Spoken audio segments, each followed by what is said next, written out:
I'm Larry Anglisano reporting for Avionics News, a publication of the Aircraft Electronics Association and a good resource for avionics shops. And if your shop is an Avidyne dealer, you're probably going to start seeing some of these early generation Cirrus airplanes, SR20s and SR22s, because Avidyne has recently earned STC certification for its long-anticipated Vantage suite.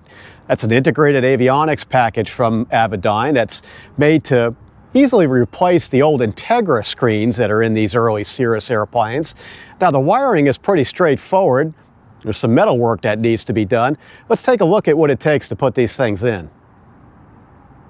The Vantage suite includes dual 12-inch PFD and MFD hybrid touchscreen XGA displays with synthetic vision. It also has dual attitude reference systems for more redundancy than the Entegra system had. Now, the idea from the beginning was to make the Vantage12 an easy retrofit from the older Entegra displays, and there were plenty of these installed as Cirrus OEM standard in G1 through G3 Cirrus models. Now, it's no surprise that Garmin has been successfully targeting the older Cirrus SR20 and SR22 market with its retrofit TXI displays, plus GTN series navigators in the Cirrus radio stack. But for the Vantage12 suite, you can't use Garmin navigators. That old radio configuration has to go because the new Vantage displays are approved with the Avidyne IFD series navigators and also the Avidyne DFC autopilot system. 20 and SR22 airplanes that have the mechanical engine instruments on the panel, they can't be removed because their removal isn't covered in the Vantage12 STC. But the new Vantage system will communicate with the engine and fuel instruments and also display the data electronically on the screen. Models that do have primary electronic engine and fuel instruments interfaced on the Entegra, the remote DAU, or data acquisition unit, stays in the airplane and it's used with the Vantage12.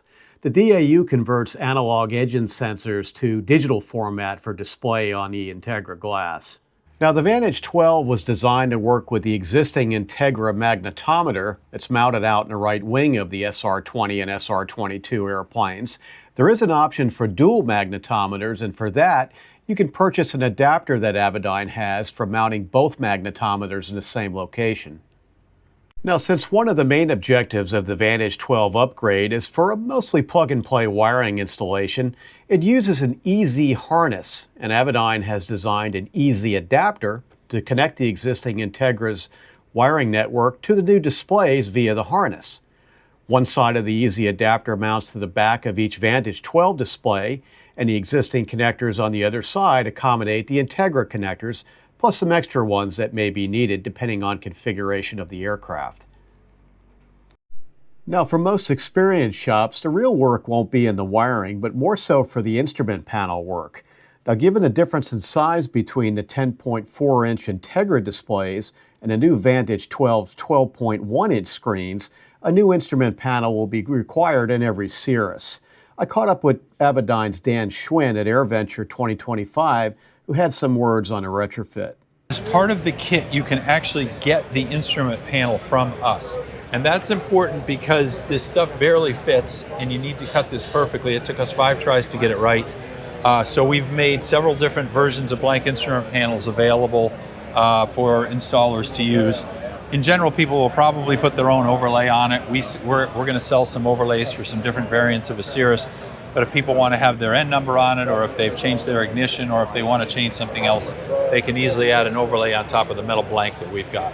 The display, the retail price of the 2-display system is $33,000, and that includes the return of your existing core displays for us to use in the service. And there's no options that you really need with that, although there is the ability to get a redundant air data computer and a redundant magnetometer as an option. But the redundant ARS, which is what you need for your autopilot, comes with every one of them. Now, you can read a full report on the Avidyne Vantage12 in the September 2025 issue of Avionics News magazine. For Avionics News, I'm Larry Anglisano. Thanks for watching.